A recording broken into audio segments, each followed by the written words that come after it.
It's an honor to be here tonight, alhamdulillah. And I do know that as Muslims, especially as Muslims, we're living in a society where the modern society, where science and the exposure of newer methodologies is a very prevalent part of our lives. And it's a wonderful thing. The fact that the tools of science have reached the level that they have today, at the level that we are able to even correlate, validate, and falsify any false notions in science, I think that's fantastic. It's really very encouraging. But I'd like us to understand that we have to understand what the definition of science is and how different is that with relations to how we see religion. Are these two irreconcilable entities? Are they two separate universes that cannot be reconciled? Is one under the other? What is it? So, because once you understand these definitions, once you understand the functions of these definitions, and once you understand the limitations of science, and once you understand where religion comes into play, the necessity of religion, what is the definition of religion? What is religion? When someone says, are you religious? Or do you have religion? Or do you follow a religion? Or when people say, I'm against religion, what do they mean by that? Okay, so it's extremely important. My suggestion to us all, if we want to strengthen our iman, there is a methodology by which you and I must follow in order to correlate conversations so we don't go into cyclical, argumentative sessions. So first and foremost, define your terms. Even when you're talking to someone, ask them, what do you mean by this? What is your definition of this word? Can you please define it? Can you explain it to me further? If a person is articulate enough to be able to give you good definitions, though you and I may reject those definitions, it's a good starting point because now you can adapt according to that definition answers. It's almost like a logical pathway, where a logical pathway requires a precondition which is called an assumption. Without assumptions, you cannot have logical pathways as a methodology.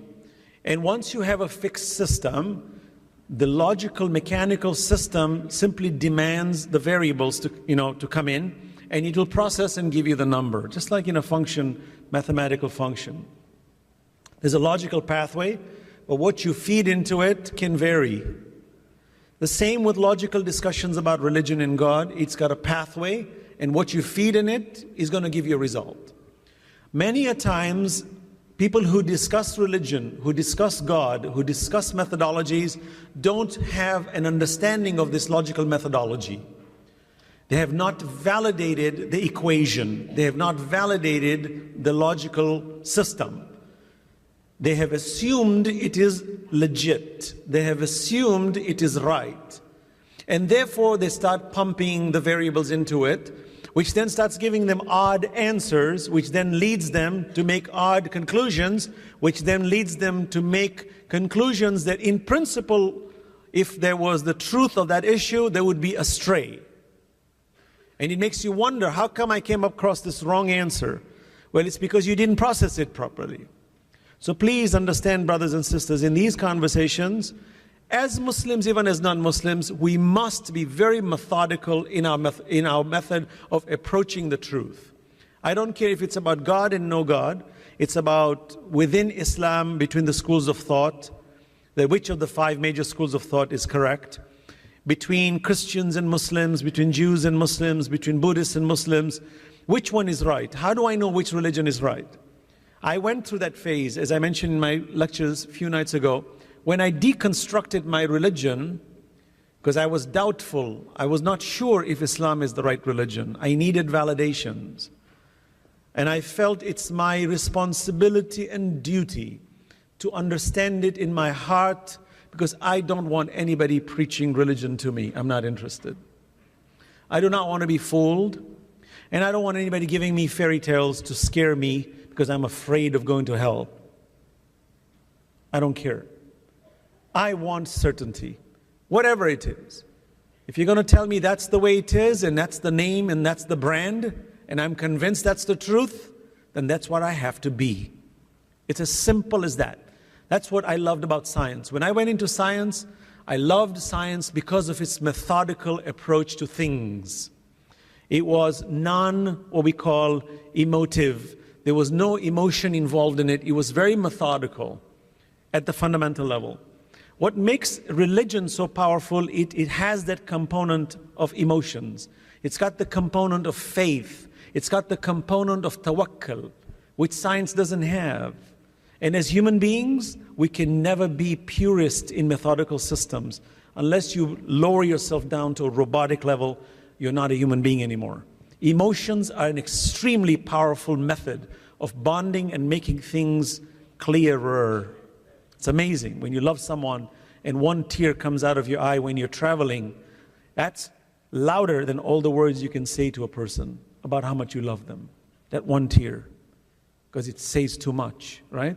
That's an emotional state. Science cannot grapple that. But let me explain very briefly that there is a methodology, and I demanded that for myself because I did not want to be fooled. And I wanted to make sure that I was as unbiased as possible in my approach. So when people say to you, look, when you do scientific analysis and methodical analysis, you need to be as non-biased as possible. I used to believe that yes, there is a way in which one can be totally non-biased. I came to the conclusion later on in my life that it's impossible to avoid a bias. It's impossible. Nobody can be free from a bias. It's impossible. So let's not fool ourselves in that. But we do try to limit the biases and control it so that at least our judgment is not skewed because of our biases. I hope I'm making sense now. Okay? So in that process, I started to question the integrity of my belief from God onwards because I knew fundamentally that all ideologies come from a central root. Just like when I study a cell, I'm always working at the nuclear level. As a person studying molecular science, what fascinated me about recombinant DNA was DNA is the root of life. It's the only molecule known to man that can replicate itself, and it's the template that decides how I'm going to be as a living being. And I love that. I say, I want to know this. I may not practice molecular science, but I want to know because my curiosity is there, because the incredible hand of God is working at that level where you have DNA polymerase replicating a copy, you see, making a copy of the original strand. This double helix system was fascinating to me, that how Allah in His infinite mercy has, contracted this very, very intricate, complicated formula and then completely contracted it into a very, very tight coil. And it's so functional, it's so elegant, and it's so secure, and it's so rapid. I said, wow, what is this? So as I'm studying science, every day I would come out and says, is it possible this can happen by chance? What is the probability? I'd ask the mathematicians. I'd go to math, my math professors, what's the probability? Tell me, crunch some numbers for me, please. How is that possible? There's too much order. I'm seeing way too much structure. That me, after spending, years studying this, and I'm watching it in the microscope, and you're seeing this thing happening in a millisecond, say, that's it? That's all these years I studied? It's right there? Says, yeah, that's it.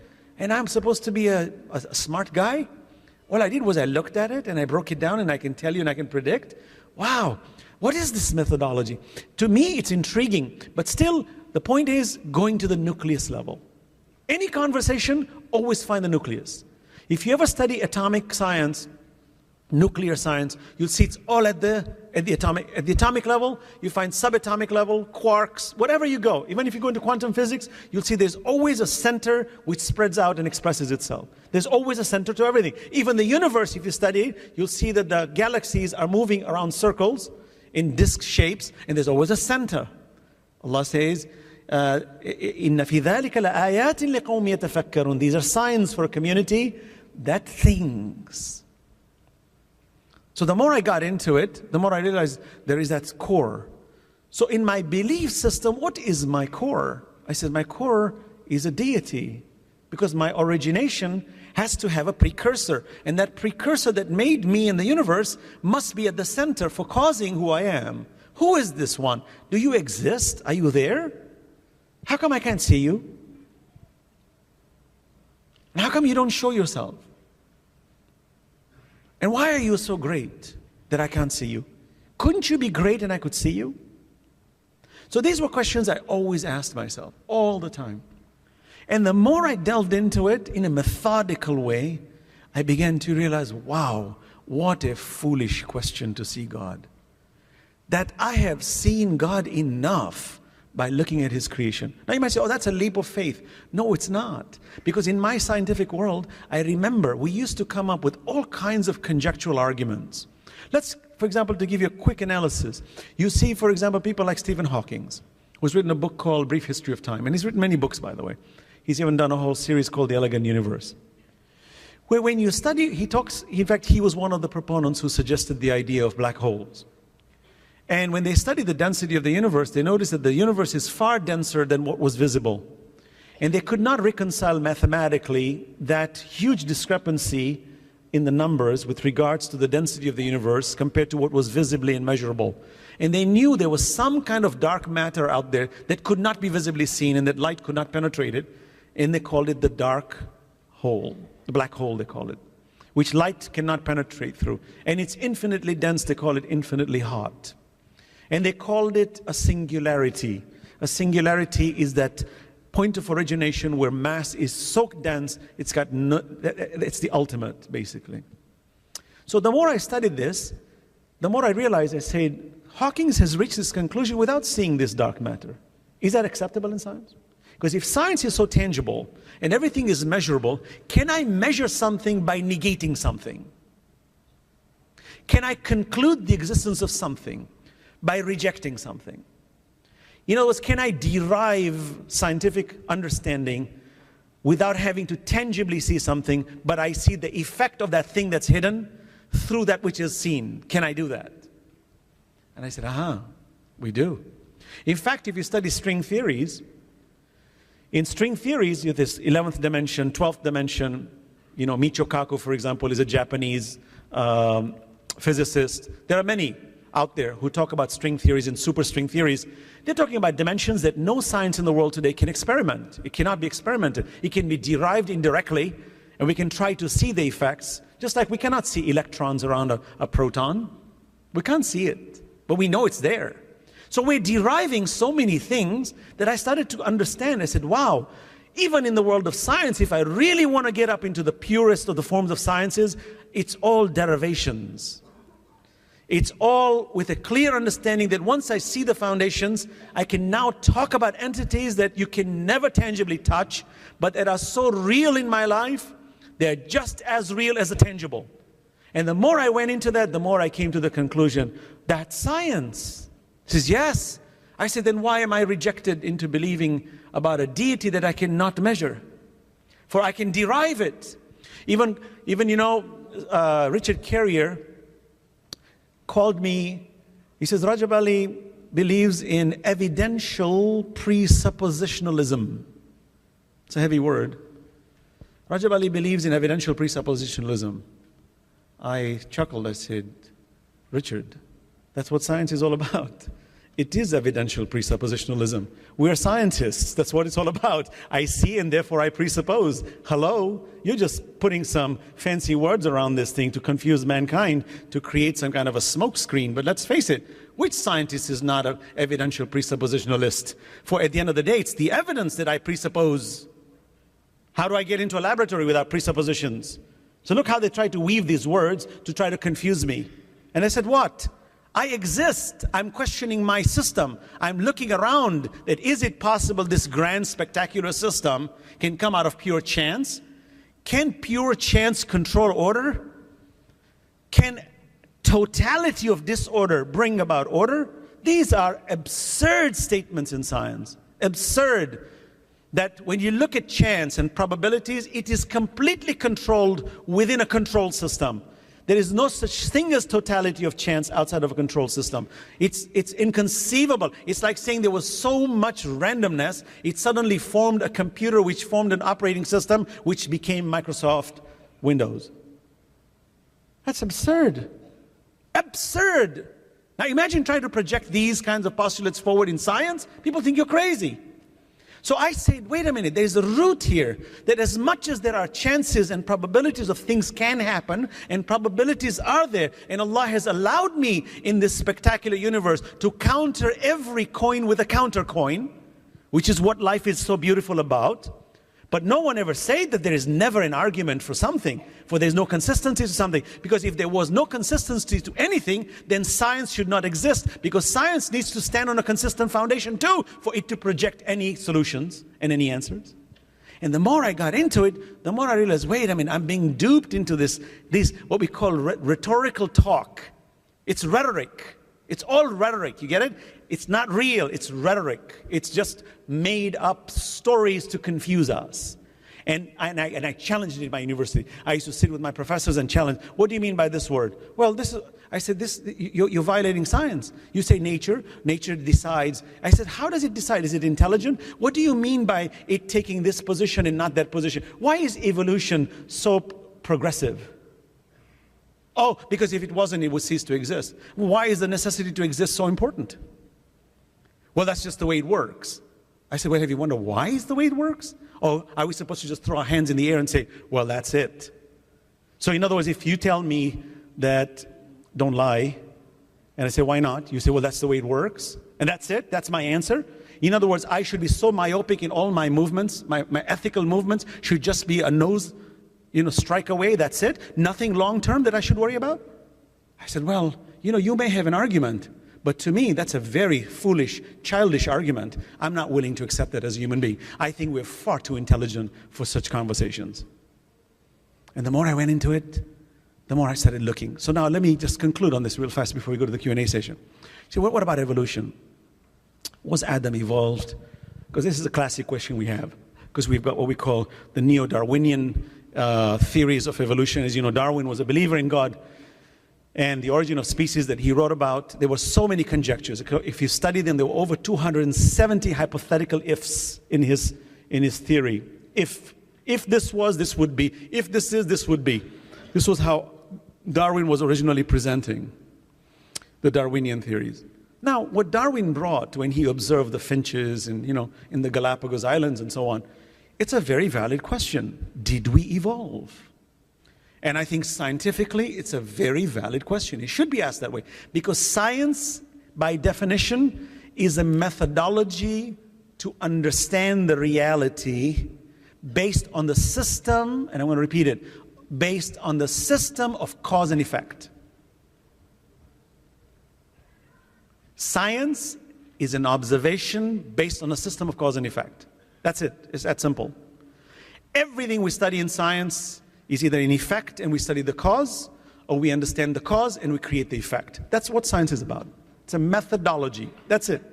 And we try to purify the methodology such that we know when to create the effect when we want it, because we know how it works. Just like when a guy builds an aircraft, there are 1,000 ways to put an aircraft, but when that 747 is going to carry 300-400 people, it's most probably going to reach its destination, because the ones who built it tested all the possibilities and made sure any potential danger to that flight was removed from its parameters, which then increased the safety record of the aircraft. You agree? It's a methodology. It's a scientific approach. That's all it's about. So it's a system of cause and effect. And in science, in a pure form of science, I am an effect. What caused me? Did I come from a predecessor? I do know I have parents. Did my parents have parents who had parents who had parents? But who were those parents that came? That's the question. So in science, to go backward in this methodology, and therefore to use this term evolution, is not wrong. There's nothing wrong with it. Micro or macro, when we look at all the levels of evolution, all of them have some credibility to it, and they are a necessary part of science. So let's not collectively, holistically take this whole thing and throw it out the window. It says, no, this has nothing to do with me because I'm a Muslim. This is not proper approach to science.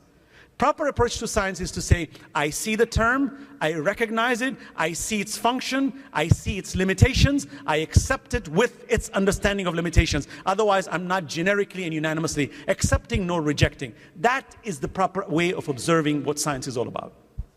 I hope you understand that. So when we talk about generic terms, does Islam accept evolution?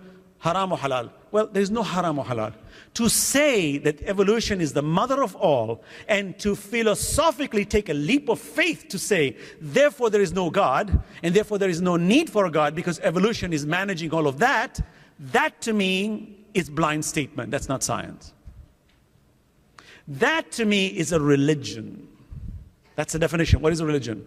Religion is an ideology that translates into a way of life. It's a way of life that's ideologically tracked. And when I reject God, that's my religion. When I accept half a God, that's my religion. When I consider science to be my pathway, that's my religion. So religion by definition is a way of life with a certain set of scruples, that even an atheist has scruples. They have methods by which they derive their laws. So religion in principle means anybody who's intelligent and capable of articulating an idea has to have a religion. In other words, there's no human being other than a vegetable mentally who does not have a religion. That's my definition. Science is a method. Is evolution the mother of all? Absurd. Evolution is a system. That even when you have collisions, a collision is a system. When gases collide, which brings about life, it's a system. There are mechanical systems. Where did these gases come from? And gases cannot function without an environment. And what about the mathematical systems? We know by the laws of probability, when something has a probability chance, it's a product, always a product. So if it's 1 in a million, and there's another product that can happen 1 in a million, then these two must be multiplied. 1 in a million times 1 in a million. It's always the case. It's a mathematical rule. No one can violate that. Now, when you multiply these probabilities by logical analysis, the numbers get smaller. So regression is part of pure chance in probabilities, meaning 1 in a million divided by 1 in a million, it's now 1 in 10 to the 12, because now the 6 zeros and the 6 zeros just got doubled. So what do you do then? The numbers get smaller. Oh, that means that pure chance is regressive, not progressive. So we've got progressive systems, we've got ideologies, we've got faith, we've got morality. These are not products of pure mechanical sciences. So no one in his proper mind can dare say that evolution as a methodology of replication and bringing about this complex multicellular human being like you and I is the only reason for our existence. It's so childish, so myopic, with due respect to those who believe in it. It is so childish, I can't believe they're getting away with it in academia. Honestly, I cannot believe it. I only think the reason they're doing this is because they don't want to get in there, because they're afraid of it.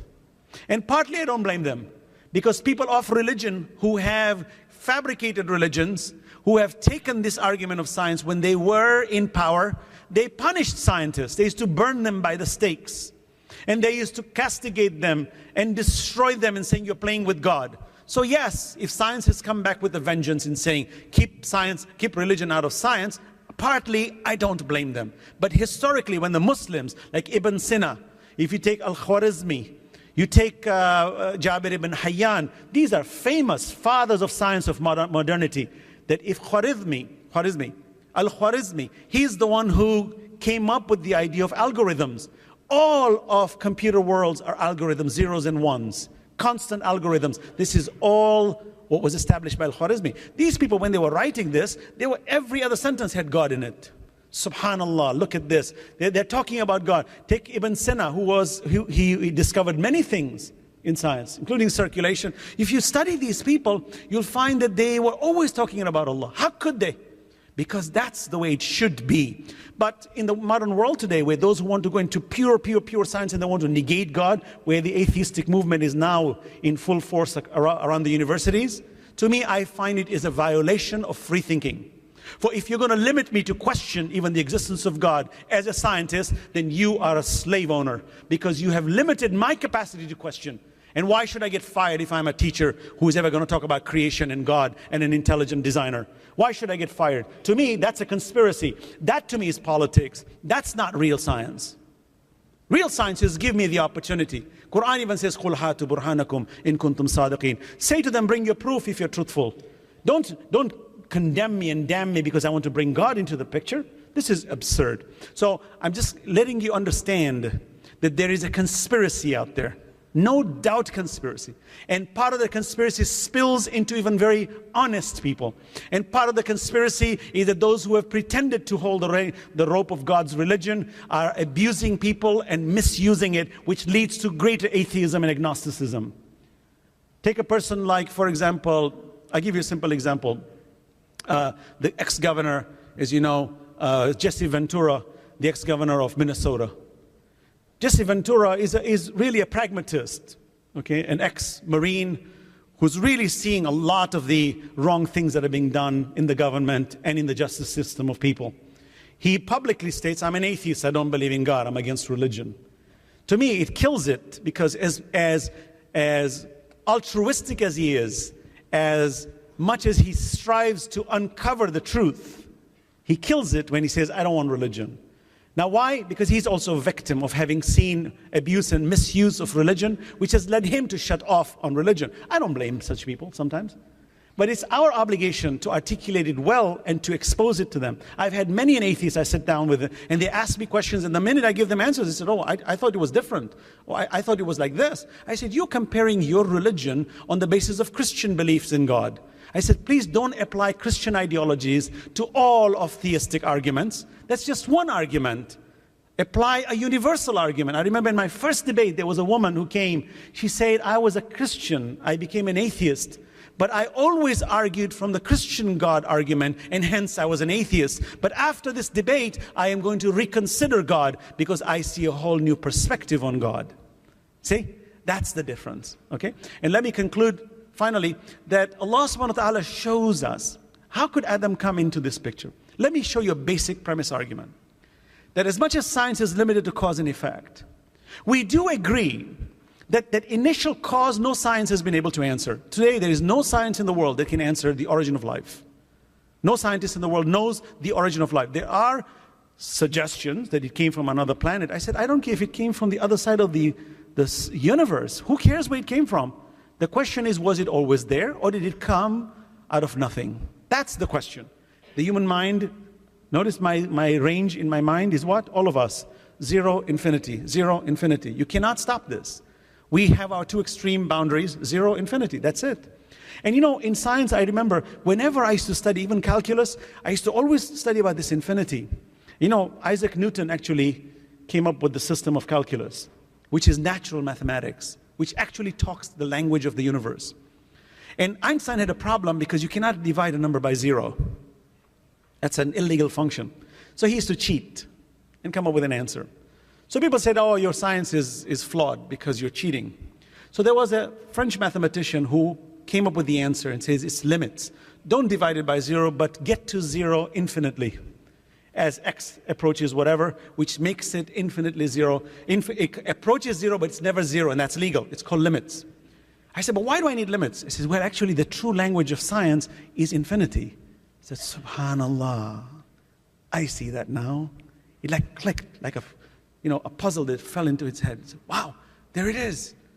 Subhanallah. Actually, the entire world of science is driven by infinity. Without infinity, nothing makes sense.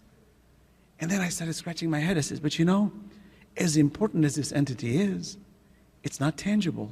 I can't touch it. I can't measure it. I can talk about it.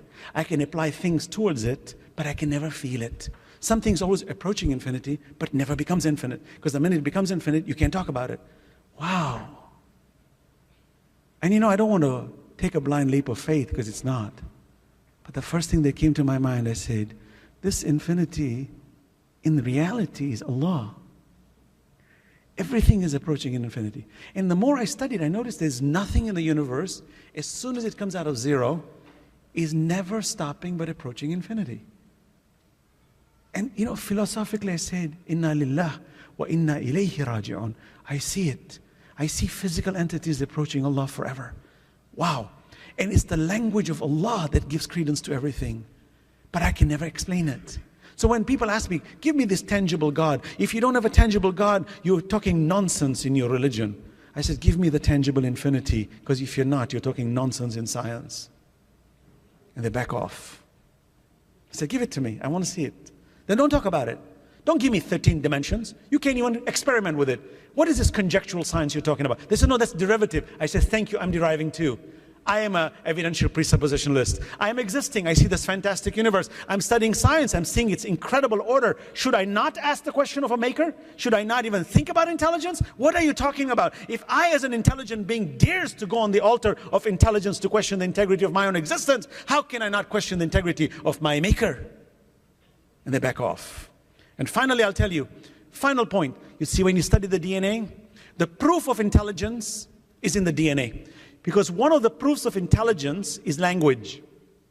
See, we're intelligent beings. In fact, when they did studies on monkeys and apes, they found out how intelligent are the apes? How did we come from them? What's that missing link between us? And you find that language was a critical thing. They were trying to teach these apes, to understand language, because language was a critical point of the sign of intelligence. Now, they do have language, by the way. Even birds have language. We don't have arguments with them. But we do know that's a sign of intelligence, because one of the conditions of intelligence is language. And language is composed of encode, decode. Like I'm right now encoding. As I'm speaking to you, I'm encoding. I'm encoding words. I'm encoding gestures. I'm encoding ideas to you. And you're listening to it and you're decoding instantaneously. So we are intelligently conversing, because there's encode, decode, encode, decode. That's what life is about. I hope you understand that. DNA is precisely that. It's an encode, which then gets decoded. Intelligence. Wow. Can we deny it? No. So I hope you understand that, okay? Final point, and I promise you this is the end of the final point, is that when we say, where did Adam come into this picture? The origin can never come on its own. Thus Allah subhanahu wa ta'ala is showing us that when He interjects and brings in other beings in between this flow, it's just as good as the first one. And that's the answer. By the way, when we study backwards, there's this theory called the mitochondrial Eve. I don't know if you've studied this. All human beings' mitochondria, which is the power cell of the human body, which gives us the energy to do what we're doing, the mitochondria is completely matrilineal in its genetic components. We all inherited from our mothers. All of us inherited from our mothers. So it's very easy to now remove the male species and just keep the female. And you find that they've done studies in mitochondrial Eve that the human race all aims towards one woman in Africa. Now, of course, they try to debunk it, try to crash it, they try to make it silly. Doesn't matter. Let's ask that question. Could we have evolved from a set of monkeys due to some mutation? Then where are these half-creature monkeys, half-humans? Oh, no, you can't ask questions like this. See, evolution is very protracted, long-term. I said, okay, I'm ready to listen. I got all my life. Show it to me. Oh, but it is a musically, we can't. It's actually just the way it evolved. I said, look, I am genetically very different in my set of chromosomes from an ape. And even with PCR, you're able to replicate and accelerate movements forward and backwards. Where is this answer? So there are too many chunks of voids and, unanswerable questions. Science, hopefully in the future, will try to answer more and more. But there is clear evidence that even people like Brian Greene is one of the world-renowned cosmologists at Columbia University. He said there is clear evidence that as time progresses, science will be less viable, not more viable. Because the dark matter, the expansion of the universe is going to cause such dark matter that we will be less visible to be able to see science than the way we have today. So here's a scientist who's agreeing that as time progresses, we will have less knowledge. That's interesting. People say, no, science can answer everything. No, it cannot. It's a mechanical system. The answering of the question is the ethical question, not the mechanical question, which is what we're going to discuss. Sallu ala Muhammad wa ala Muhammad.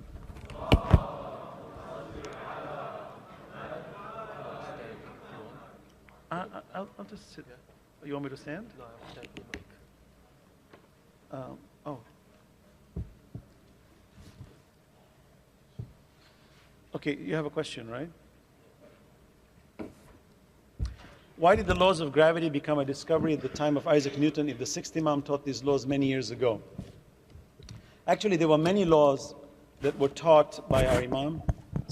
There were many laws that were taught by our Imams. And in fact, Jabir ibn Hayyan was a student of Imam Jafar Sadiq alayhi salam. And our Imams were very, very specific on so many issues. But you've got to understand the evolution of man's intelligence over time.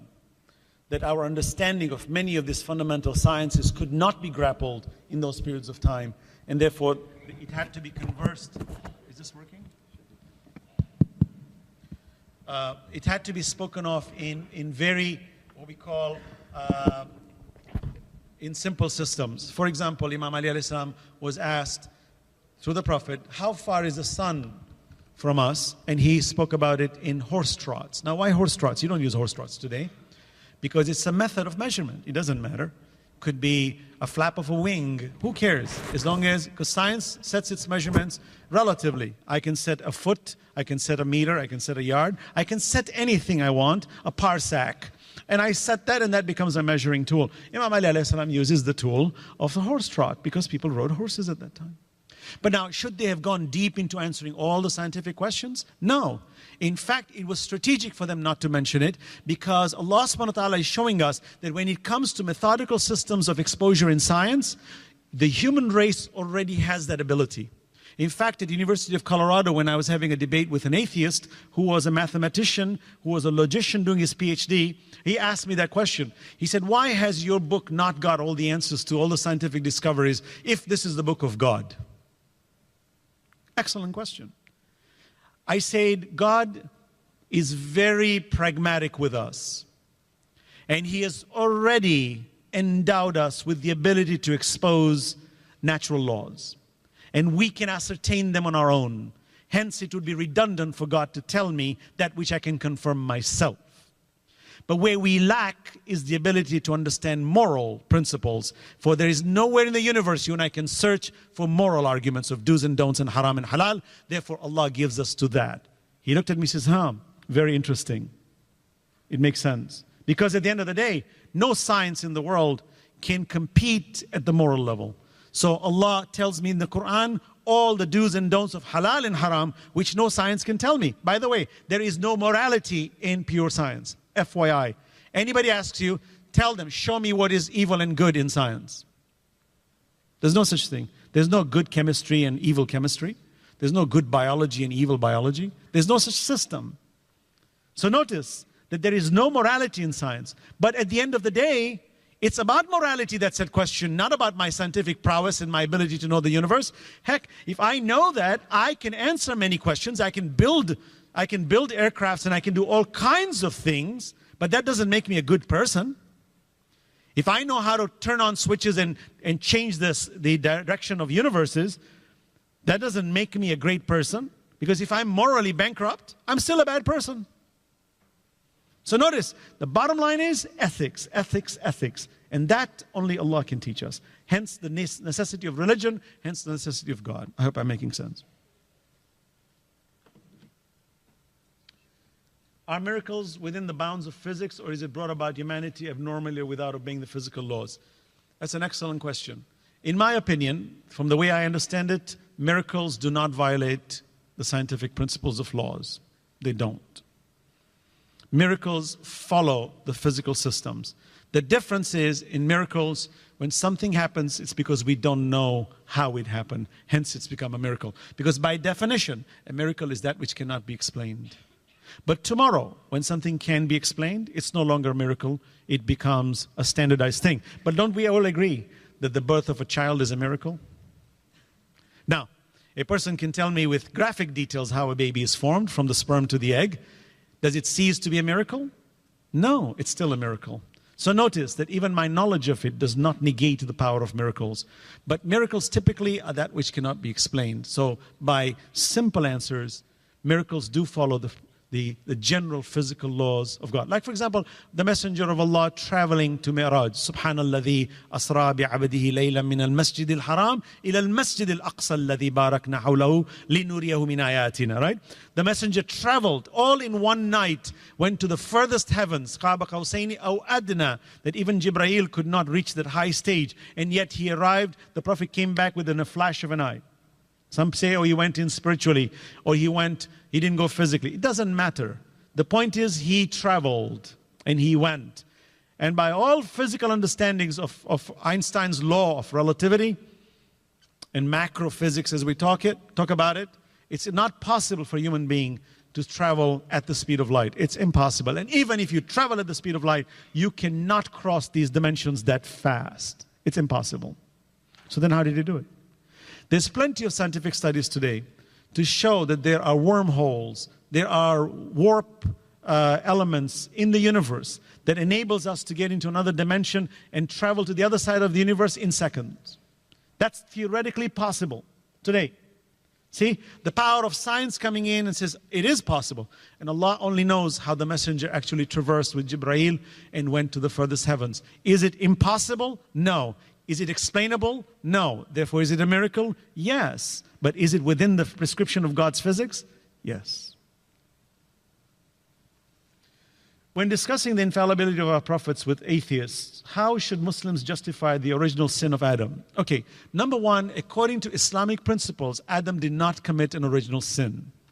This concept is a Judeo-Christian idea, particularly Christians who have really capitalized on it in order to validate the redemption, what we call vicarious atonement through the sacrifice of Jesus Christ, peace be upon him. Please understand that. This is an idea that was created by Paul. It's a Pauline concept of Jesus dying on the cross for the sin of man. In John 3:16, they say, for God so loved the world, he gave his only son, quote unquote, begotten son. This concept is not in Islam. Now, there are Muslims who believe that Adam did make the first mistake, therefore God threw him out of the garden. Look, we understand this very, very clearly that God, Allah subhanahu wa ta'ala decreed Adam to be on earth. وَإِذْ قَالَ رَبُّكَ لِلْمَلَائِكَةِ إِنِّي جَاعِلٌ فِي الْأَرْضِ خَلِيفَةً. Adam was decreed to come on earth before he even existed. So this conclusion that therefore Adam sinned by disobeying Allah and therefore he was thrown out of this garden to come on earth would be a violation of God's decree, because Allah had already decreed him to come to earth. And if Adam did not come to earth, then it would be a violation of Allah's decree, which is impossible. So it's not a sin. And I've had this discussion. Allama Tabatabai goes very eloquently and elegantly into this argument. And it's sad that still within a Muslim world, we still hold on to say, well, prophets do sometimes, tarke awla, they take the lesser of the two goods. Please be very, very careful what we say. That whole concept and concoction in our minds is a deadly poison, because the minute that's capable, we start to throw all kinds of trash on the prophets, which then what it does is it blurs these role models. Now you might say, of course, to err is human. Prophets are humans, they make mistakes. Not in the message, nor do they make mistakes. Allah protects them specifically, specially. I told you in my presentation before, even in the Quran, you find that Allah subhanahu wa ta'ala, even Iblis himself says, I cannot touch your purified ones. إِلَّا عِبَادَكَ مِنْهُمُ الْمُخْلَصِينَ. Your purified ones, I cannot touch them. Allah says, that is correct, that is my way. You cannot even, you have no authority on my chosen ones. No authority. So then, what is Allah talking about authority? It's to be taken astray. Can prophets go astray? No, they don't. People say, oh, but then that's like God. Please, don't compare perfection with divinity, please. So you tell me when a student goes to an exam and gets 100, he becomes godly? When you do something perfectly, did you become godly? Did you become divine? What analogy is this? That if a prophet does something perfect, he becomes godlike? What analogy is this? This is not an analogy. This is a foolish analogy. Perfection does not imply divinity. Please understand that. Okay? So, there's no original sin in Islam. According to our school of thought, Adam did not make a mistake. Adam was advised not to approach the tree because he was being warned of what lies ahead in his trial for why he was created. And when Adam seeks forgiveness, it's not because he made a mistake. Because the rule in the Quran is when prophets ask for forgiveness, it's because they are prophets of God and they recognize Allah. That's the reason they ask for forgiveness. Forgiveness doesn't mean that you made a mistake. Forgiveness means seeking protection. Ghafara has many meanings in the Quran. Ghafara means protection, not seeking forgiveness only.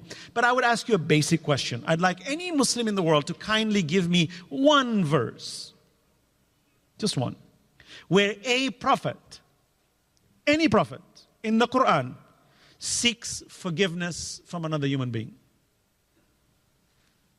I'd like to hear that. People say the Prophet frowned and turned away from a blind man, right? Abdullah ibn Maktoum. Okay, then he is due an apology. Did he? Of course not. You think the Prophet is the type that will turn into a blind man and think, oh, this rich man is more important than a poor man? You think this is our Prophet? When in Mecca the Prophet says, وَإِنَّكَ لَعَلَىٰ, Allah subhanahu wa ta'ala says about the Prophet, وَإِنَّكَ لَعَلَىٰ خُلُقٍ عَظِيمٍ.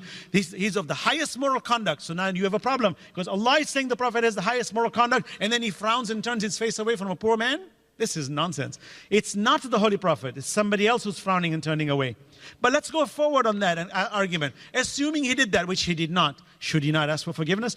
Since the Quran is my book of morals, show me how a Prophet asks for forgiveness from another human being. There's not a single verse where a prophet ever asked for forgiveness. Even when Musa alayhi salam was with Khidr, and Khidr says, لَن تَسْتَطِيعَ مَيَّ صَبْرًا. Did I not tell you you will not have patience with me by what I'm doing? Musa doesn't say, oh, I'm sorry, ask for forgiveness. I'm sorry, Khidr. Sorry, I didn't mean to. No, Musa says, don't taunt me. Don't hold me liable. Why is Musa saying that? Because prophets don't make mistakes. Look, I ask all of you, think about it, go home, send me an email. Find me one verse where a prophet asks for forgiveness. Because it's logical.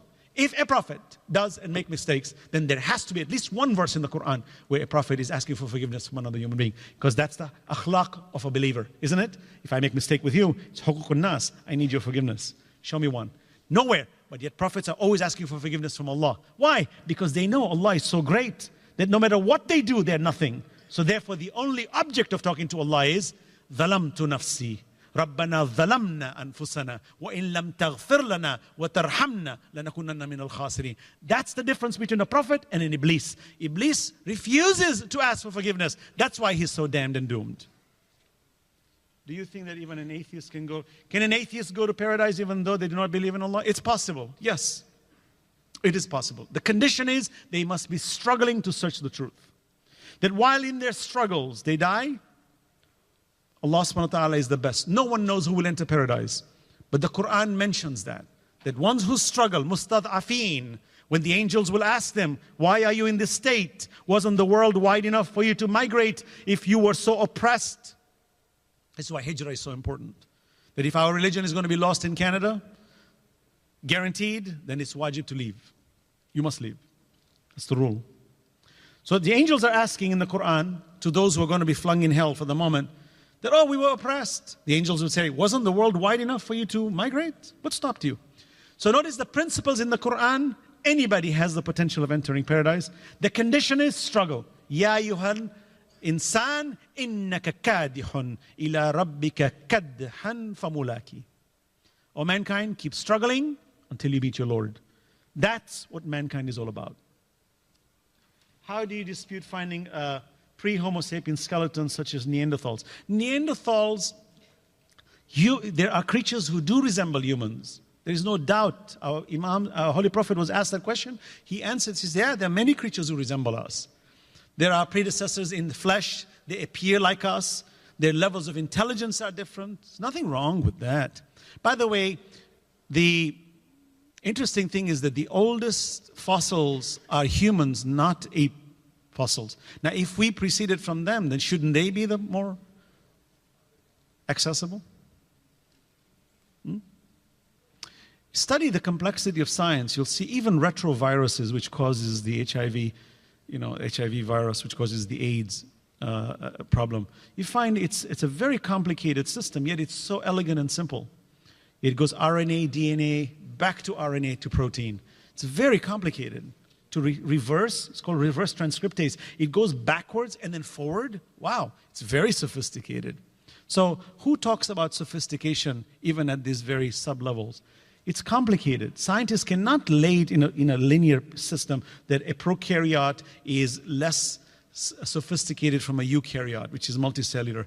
These are comments being made, which in the world of science, you cannot really truly talk about them. These are more what we call values that we placed. In pure science, you cannot place such values. You cannot. You just have to observe and you talk. You talk what you see, don't put any values in it. If you do, you become a philosopher. If God is just, why does He choose where we end up? And if He doesn't, then how is He all-knowing? Allah is all-knowing 100%, because for many reasons. Allah subhanahu wa ta'ala's knowledge is it's complete. Our knowledge is subject to time. Time is an element that controls the quantity and quality of our knowledge. Allah is not bound in time. He has no time. He created time. So His knowledge is not bound in time. So for me to say, how does God know the future? It's actually a question outside the parameters of God, because Allah has no future. Allahu, la ilaha illahu. Imam Ali alayhi salam explains it. He said, don't put God in the spectrum of time. God is beyond time. Don't put Him in the spectrum of time like you and me. How does He know the future? God is instantaneous. His knowledge is beyond instantaneous. Even the word instantaneous is a time word. Please don't forget that.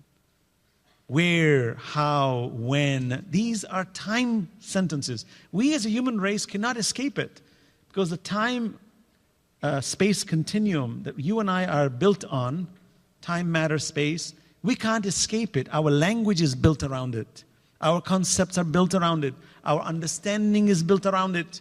Hence we tend to put God into the same questions. This is why idolatry is so prevalent, because we want to make Him into some physical, tangible being, into space forms, because that's the only way I can think. And Allah says, don't do that. So His knowledge is infinite, is absolute, and therefore that's a condition. Now, does He know where we will end up even before we exist? Yes, at all times. Even that's an absurd sentence. Notice, at all times. It's a time word. So, please understand that while Allah is all-knowing, we may ask the question, well, since God knows where I'm going to be, why did He create me on this earth? Knowing something does not imply interjecting in it. Please understand that. I can know that it's going to rain tonight because my meteorologist, or I studied meteorology, and I looked at the physical world of sciences, and I know that when there's a certain amount of pressure in the air, when there's a certain amount of cumulus clouds in the air, and such and such and such, that yes, I can conclude that there is a high chance of rain falling in this place, meaning there's X amount percentage. That doesn't mean I brought the rain. Knowledge does not imply interjection of it. Please understand that. So Allah's knowledge does not imply interjection of it. Allah's knowledge is complete, but interjection at this level is impossible. And I'll give you simple arguments, and then I won't go too deep into it. I know some of you have raised your hands. You may want to ask a question, but we'll try as quickly as possible to answer this. For example, I give you an example of, interjection. As believers in God, do we believe that Allah has an evil side to Him? We as Muslims categorically said no. We're not dualists. We're not Parsis. We don't believe in dual God. Ahura Mazda and Zarathustra, right? We don't believe in those ideas, the good God and the bad God. We believe in an absolutely good God. Everything God does is good. We all agree? Okay, let's say for argument's sake we agree. Does evil exist? Yes, it does. Do people do wrong things? Absolutely. Of course they do. I said, then who's doing it? Because if God is doing everything, then how can He do anything evil? SubhanAllah. So whatever evil is being performed is not God, because God would never do that. That means that must be the power of free will. There's no other way to answer that. So, a simple answer to this, that Allah's knowledge does not imply He interjected in it, but He knows our choices. He knows the essence of our choices, and that does not negate my liability in my choices. What statistical or mathematical evidence can I provide to an atheist to convince them of God's existence? Mathematical, if you want to use it, first of all, Roger Penrose, world-renowned mathematician, says the probability of the universe coming into existence by pure chance is 0. That's from a mathematical expert. There are many mathematicians like that. There are those who've tried to postulate the idea that there is a possibility. Okay. But it is so negligent, which by the way is impossible, but even if we take this blind leap of faith, it's absurd. No human being ever takes a step knowing that the probability is 1/1,000,000,000th of a percent that this floor can collapse. Therefore, I'm not going to walk on it. You don't do that. Okay? So that's one. The evidence from its basic observation, as we say, from deductive logic is, I cannot exist without a predecessor. And this is what Bertrand Russell was asking, that since God created us, who created God?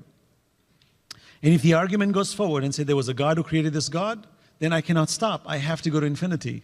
And if I go to infinity, which I must, then no God can exist, and I cannot exist, because there's an infinity of regression, and that's impossible. So by mathematical, logical conclusions, whatever created me was not waiting for a predecessor, and that has to be the ever-living, omnipotent, all-present being. Otherwise, this argument is completely nonsensical, and no one can poke a hole in this argument. It's something rational, the fitrah, that just sits in our hearts and we just know it, and there's just no way to cancel this.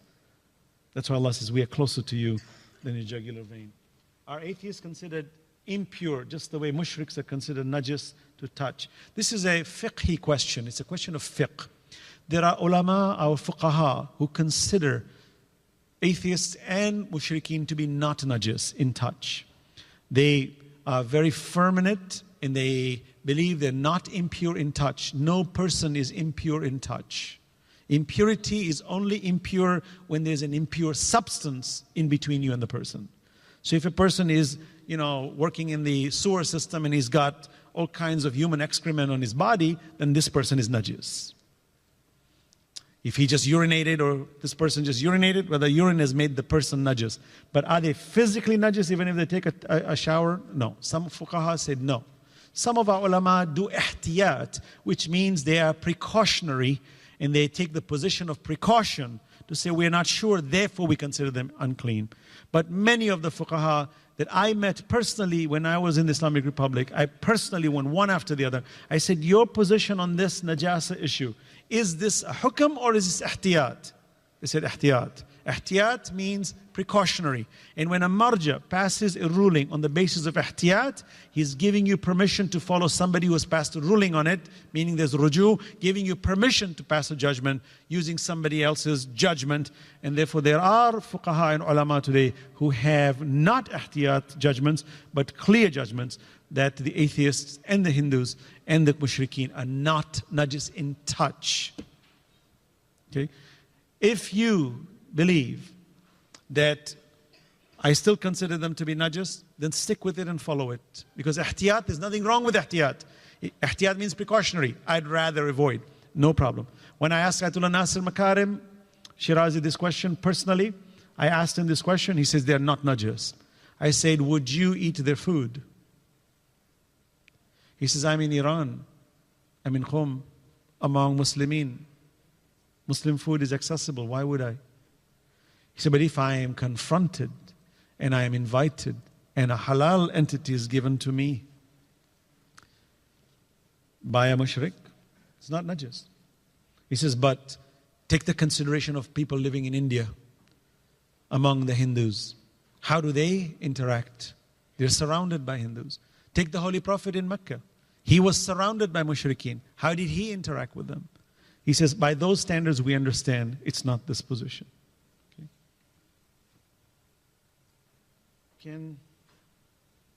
What is this? Tail art. I don't know what tail art is. Anybody have a final question before we end this? I see anybody raise their hands? No? Okay. Yes, brother. How do you deal with? How do you deal with religious racism? Education. Educate. They say if you think education is expensive, try ignorance. Very expensive. Educate them. When you have somebody who's ignorant, ask them basic questions. If you find somebody very, very anti-you, avoid them. وَإِذَا خَاطَبَهُمُ الْجَاهِلُونَ قَالُوا سَلَامًا. Walk away from them. Say thank you, bye. Don't interact with them. If somebody really has hatred, avoid them. But the best thing to do before you avoid them, smile at them and give them a nice comment. As our sixth Imam said, punish a man who is rude and harsh with you by being kind to them. Punish them. What's the relation between the mention of human beings transforming into various animals? Quran talks about kunu, kiratatan khasi'in, meaning to make them into pigs and apes. And did they physically turn? Allahu alam, possibly they did. Can Allah turn a person into qualities of being a pig or an ape? Possible. Humans can, just by our behavior. We can act very stupid for the moment. We can look very animal-like. It depends on how we behave. Does a person physically become a pig and start snorting and he's got a curled tail? Allahu alam, I don't know. I can't answer that.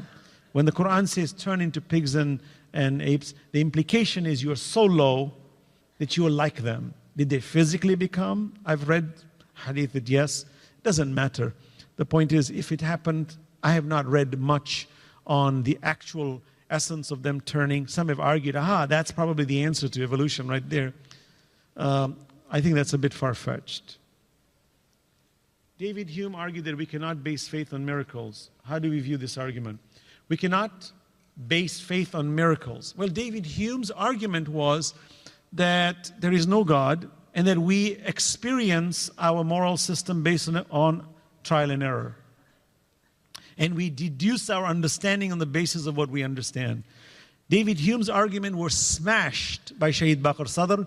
They were smashed by Shaheed Mutahari.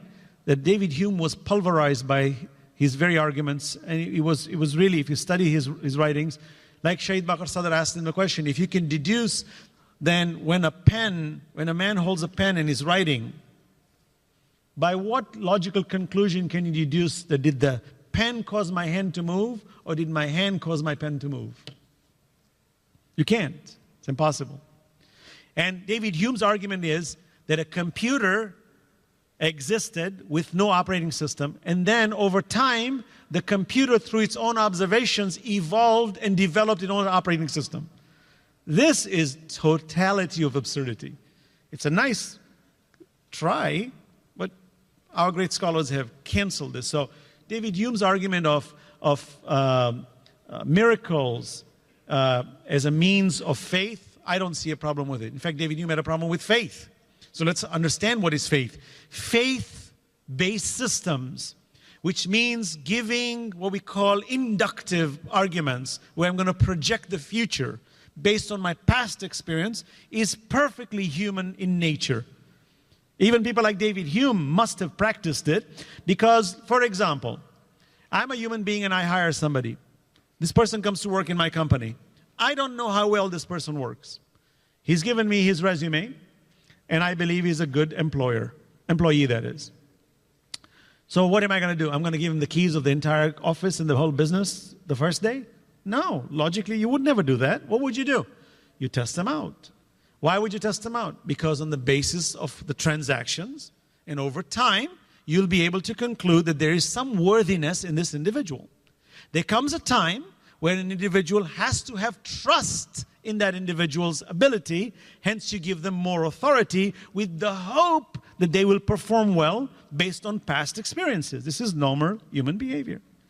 I will say that statement and that movement is faith, because I have faith in the person. I gave him the keys to my office. But how do you know he won't rob you? Well, I have faith in him from the point of view that past experiences have shown me that this man has been consistently good, and therefore my trust in this individual, that my future projections are going to be a positive one. When I believe in God and I have faith in so many things, it's because I've validated so many arguments as my foot ground, my foundation of standing, that now my leap is validated. Hence, faith-based systems on logical arguments is the proper way to have faith. But faith-based systems with illogical arguments is a foolish, blind belief system. This is the difference between Islam and all logical. If you look at all logical arguments and you study them all, you find Islam is the only one that trumps that on the belief of God, on the belief of prophets, on the belief of Day of Judgment, on the belief of scriptures. You find the foundation of Islam is the only one that a person can take a leap from. Everything else, to me, the way I see it, is what we call quicksand.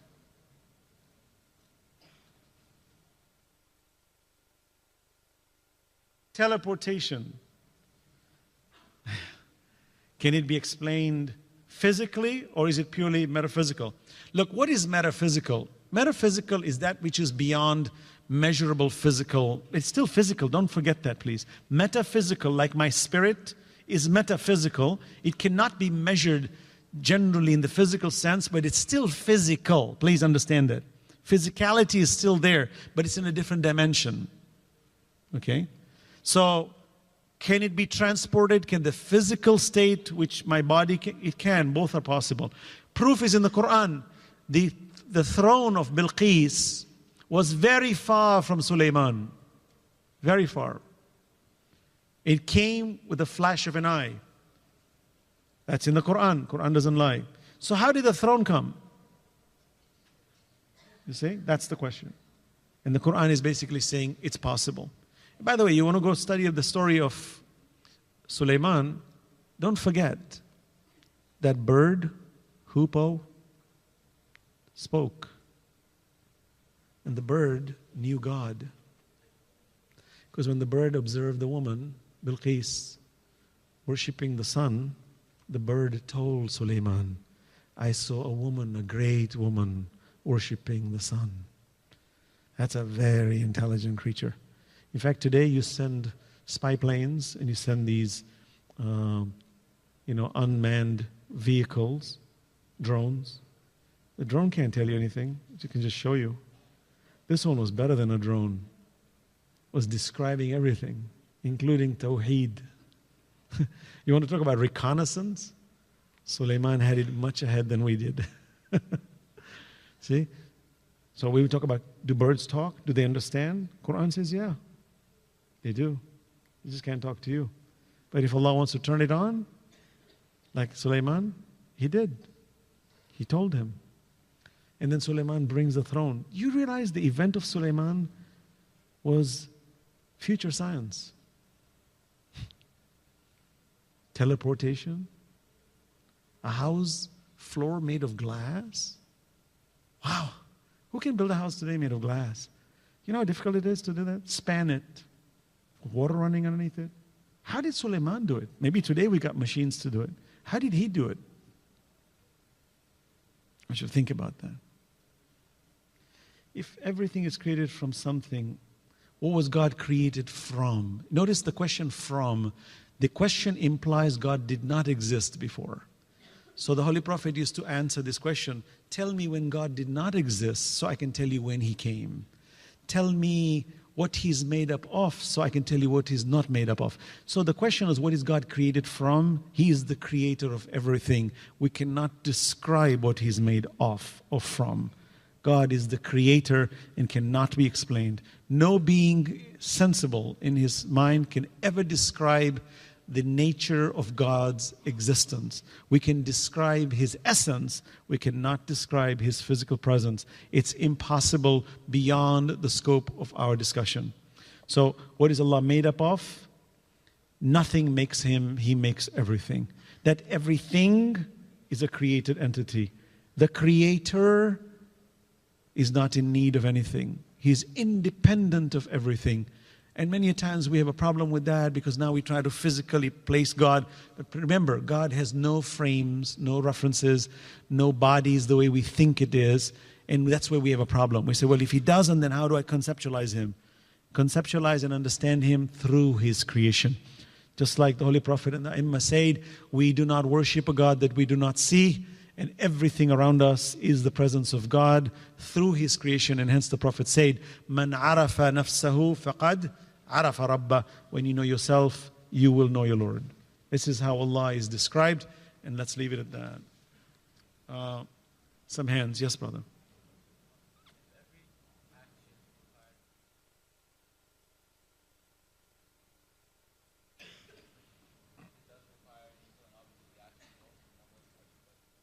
Well, these are Newton's laws of thermodynamics you're talking about, right? If every action requires an equal. This is the equilibrium system in the physical world. Just like matter cannot be created nor destroyed.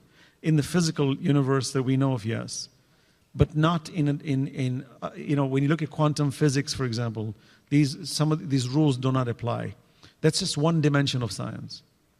So when it comes to my transaction, it's not applicable. For example, you and I can commit sins, and one good sin can wipe out many bad sins. Allah says in Al-Hasanat, yudhibna sayyi'at, plural, many sins, right? So this equal and counteraction is very relativistic. In terms of judgment of actions, we cannot apply that. One good deed could cancel many bad deeds. And sadly, one bad deed can cancel many good deeds. Okay? Final.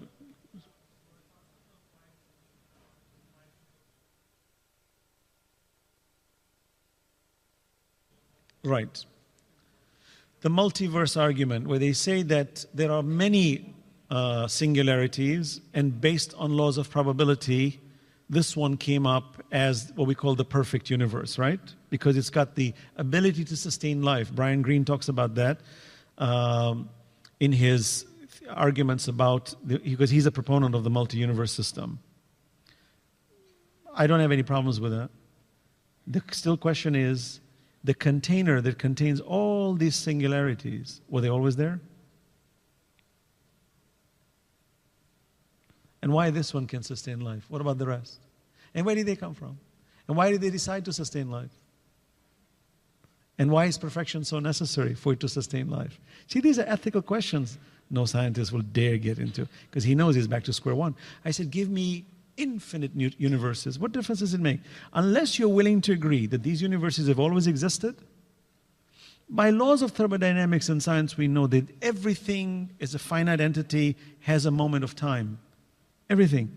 And no scientist in the world will tell you that time is an infinite entity. It's a finite entity. If it was infinite, you and I could not divide it. We divide time all the time. All the time. So it's finite. By logical deduction, anything that's finite has to have an origin. It had a moment. When it started, well, then it's not eternal. If it's not eternal, because no finite entity can exist in the realm of the infinite infinitely. Impossible. In fact, it's a contradiction. See, when we see infinite, when objects approach infinity, it's a finite entity displaying a quality towards infinity. But nothing in science is infinite. There's only one absolute unique infinity in the world of science, even in the world of ideologies. So when we understand this, we know time had an origin. Therefore, we know this universe had a start. The universes had a start. And it still brings us back to the original question. How can nothing come from nothing with nothing by nothing? You get it? How can something, comes from nothing by nothing with nothing? Whatever has made it has always been. That's the logical argument. Even scientists agree that something always had to be there for all of this to happen. So the multiverse argument, even if we go in there, this was my argument with Carrier, because he was arguing with Corey on this issue in the second debate. And I jumped in and said, what's the difference? You're trying to put wool over, you're putting wool over our eyes. What's the difference? I'm not arguing against the multiverse system. This is a scientific talk. Doesn't matter. It's still begging the question, where did the multiverse system come in? That's the philosophical argument we're having today. We're not going to dissect all of science today and tell you how the universe is functioning. I don't care. I want to know, how did this multi-universe system originate? Are you assuming it was always there? Please prove your point. And Carrier moved away from it. I said, prove it. That's the whole argument about God. That from nothing comes nothing. We are something, whether it's multi or universe or single universe, I don't care. It's still something, and I want to know where did it come from. This is so rudimentary as a question. It's so elementary as a question that people scratch their heads and they think, no, there's got to be something more to it. There's nothing more to it. That's the elegance of belief in Allah. That's the elegance of Islam, is that the belief in God is so simple that many a times we're stumped by it. It's too simple, we say. No, no, it's too simple. It's got to be more complicated. I'm saying to us, it's not complicated. The belief in Allah is too simple. Let's leave it there. There's no need to go further. But if you want to go further, brace yourself and get into the world of science and argue about every possible parameter. Trust me, you will see that it comes back to the same argument over and over and over. Done this, been there. I'm telling you, I'm not saying it with confidence that I want to sound like I'm being, egotistic or cocky in any way. I'm saying it sincerely. Sincerely, I say to us all, that it's a lot of rhetoric with very little substance when it comes to these possibilities. But in the world of science, when people make these possibilities, I laud them for it. I said, thank you, because we have to entertain them. Maybe there is a looming hole out there that needs to be answered. But every hole, every potential question that has always come back to its original answer, which is where the elegance of belief in Allah subhanahu wa ta'ala comes. It's so simple and sublime and powerful that I'm telling you, in my years, being even in universities, in the Department of Sciences, sitting with scientists and experts in math and in physics and in all the areas, I said, please explain to me. I do not want to belittle you. Please tell me, what are your limitations? Where do you go? Because I want to understand who you are. Maybe you've got an answer for me. I haven't got one yet. Not by their answers. There's only one answer. This is why there's that passion in that. It's impossible any other way. And I'm not talking about one element. I'm talking about collection of every angle. I'm talking about a three-dimensional universe. Remember, please, even when you study cosmology, the expansion of the universe is not linear. It's three-dimensional. It's happening at every corner, every angle. There's an equidistant expansion from every angle. This is fascinating. This is incredible. Usually when you expand something, you go on one dimension, in a three-dimensional world. You're talking about a dimension that's in 3D, where the expansion of all the stars, for example, are moving away from each other equidistant. So when I see that, I say, when I'm going to make my judgment on Iman and belief, I have to look at it multidimensional. My actions, my transactions, my humanity, my flesh, my thoughts, my ideas have to be taken into all these considerations. And it's very simple, impossible that I'm existing here as an accident. It is impossible. Impossible, capital I. I'm not saying it to impress you, please, brothers and sisters. Honestly, Allah is my witness. I say it with understanding of all my years, in my limited knowledge. It's impossible. Shall we end? People are asking to clarify whether we're allowed to eat Hindu food or not. Okay, the question is about eating Hindu food. I asked Ayatollah Nassim Makar in this question. He said, it's good, you should avoid it. Don't eat it. I asked him this question too. He said, not because it is najis. It's because when you have the kuffar and they do not know the law and the sharia, they will add things that are haram. How can you guarantee it? So I went further and I said, what if I can guarantee it is halal? He says, can you try that? It's very difficult. How are you going to try that? He's right. So, ihtiyat, avoid it. But take the scenario where a Hindu invites you, and Hindus are God-loving people. They're not bad people. They're not dirty. They're good people. But let's say they invite you, and a Hindu offers you water, bottled water. Can you drink it? Yes. No problem. Do I go to a Hindu restaurant and eat bel puri and all that stuff? Avoid it. You've got Muslim restaurants. Be among the believers. The halal factor is extremely important. Why did the Quran say that? وَقُلُوا مِمَّا ذُكِّرَ اسْمُ اللَّهِ. Eat that which Allah's name is mentioned. Why? Because it has an effect. Food is very, very impactful on our iman. Please, don't just be free. I'll go to McDonald's, I'll say Bismillah ar-Rahman ar-Rahim, it will become halal. No.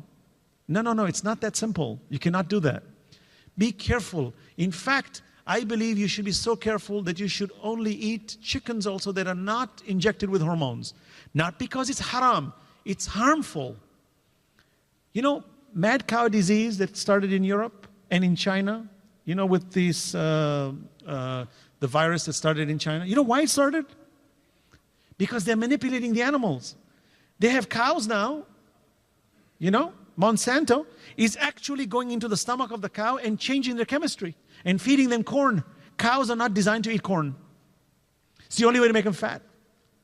If you ever watch Food Inc., chickens are so big they can't walk. They die. Yeah, because their legs can't hold it. This is dhulam. This is haram. And then the same chicken now is slaughtered because it's good for the weight. You see, it makes us more money. And then people eat this. You see these huge chicken pieces, you know. You know this is a hormone-fed creature. Avoid it. The after effects of genetically modified and manipulated foods can be extremely dangerous for us. It causes diseases that will show up many years later. You won't be able to turn it off. Be careful with that. Chickens that are small in size, you'll see they're very small. You know this is grain-fed. Go to the grain-fed ones. Make sure they're slaughtered in the halal way. There's a lot of research to show that animals who are slaughtered in a halal way have no pain. There is, in fact, a beautiful video in Texas, in what is the town called? Which town? Yeah, it's called the Merciful Slaughterhouse. These are Muslims, mashallah, some of them are reverts, and they took the verse of the Quran, and all their animals are free to roam. This is in Texas, very close by Houston. And they take their animals, they treat them well, and when they bring the animal, they never bring them two together. They bring one, they sit with the animal, they caress, and then they say in the ear, Bismillah Allahu Akbar, Bismillah Allahu Akbar. And they recite the ayah of the Quran, and the animal just goes to sleep. And they remain there, they don't move. He says, look how, he says, if this animal is disturbed, we send it back, we don't slaughter it. He says, and we've done studies that when you slice its jugular, he says the pressure of the blood in the body is what keeps the animal, just like the human being. If a person's jugular is cut, the pressure is released. When the pressure is released, the brainstem drops. When the brainstem drops, it shuts off your nervous system. This is why you see a white flashing light. They say when you deprive your brain of oxygen, you see a bright white light. This is why people who've had near-death experiences have always had this experience of seeing a bright white light before their death. So when you slaughter an animal and the blood gushes out, its pressure changes and it no longer feels any pain. Now, if an animal has been killed that way, and therefore it is now halal for me to eat because I've taken a life by the permission of God, and I've done it properly, there's rahmah in it. And you might say, what's the physical, biological benefit? I said there is a spiritual benefit to it, that you approached an animal mercifully by the command of God. Isn't that important? Well, you know, we're all mechanical beings, you know. We're just chemical, carbon-based computers anyway, so what difference does it make? We chop them up, we mix them all up, and we make them into all these kinds of food. I said, well, then let's all be mechanical and chop each other up too. No, there's ethical reasons. So please, try your best to eat halal food. I know the value of that in my house, and I thank my mother especially, my father too, but very strict with that. I never realized it. The healthiness of eating that food is unbelievable. At the camp, all our kids who come to our camp, my mother vociferously refuses to have any meat served that is not hand-fed, grain-fed, in other words, no injections, nothing, you know, and hand-slaughtered chickens, for example, and beef. And many a times my workers, who are local Americans, when they come and join us for food, they say, we've never tasted a chicken like this in our lives. There's something unique about this chicken. What is it? I said, you taste the difference? He said, oh, 100% difference. This is the best chicken I've ever tasted in my life. And I have so many of my American friends at the camp who ask us to bring the chicken for them, and they buy it from us because they love it. Now, it's just a taste issue here for them. But the halal issue, the purity issue, right? Please try your best to do that as best as possible. And please don't go to these McDonald's, and these are poisonous facilities. Believe me, I'm not denigrating it or bashing it. These institutions are the most unhealthy facilities on earth. Supersize Me. Watch that one, you'll know what I mean by that. Okay? It's designed, you know, McDonald's is designed for who? The poor people. Kills them fast. In fact, if you study John Perkins, he says the externalities of Warren Buffett's ownership of McDonald's, which causes millions of people to end up in the hospital due to cardiac arrests, is not factored into McDonald's profits. Somebody's paying for that. Be healthy. Stop smoking. Stop smoking argile. Stop smoking, please. Okay, I know people will attack me and take a gun out right now. Oh, brother Hassanain, we don't like you anymore. I don't care if you like me or not. I'm giving you sincere advice. Stop it, please. I'm not denigrating anybody. Please, healthy lifestyles, please. Healthy, live healthy, eat healthy food. This is the beauty of this world. Make yourself live the longest. Be productive. Look good. Be vibrant. Live to 110 years of age, but be independent and healthy. That's maximizing the mercy of Allah subhanahu wa ta'ala. Let's end with a dua, inshallah. Bismillah ar-Rahman ar-Rahim. Allahumma kun li waliyika al-Hujjat ibn al-Hasan. Salawatuka alayhi wa ala abai. Fi hadhihi as-sa'ati wa fi kulli sa'a. وليا وحافظا وقائدا وناصرا ودليلا وعينا حتى تسكنه أرضك توعا وتمتعه فيها طويلا برحمتك يا أرحم الراحمين. اللهم إنا نرغب إليك في دولة كريمة تعز بها الإسلام وأهله وتذل بها النفاق وأهله وتجعلنا فيها من الدعاة إلى طاعتك والقادة إلى سبيلك وترزقنا بها كرامة الدنيا والآخرة وآخر الدعوة أن الحمد لله رب العالمين والسلام عليكم جميعا.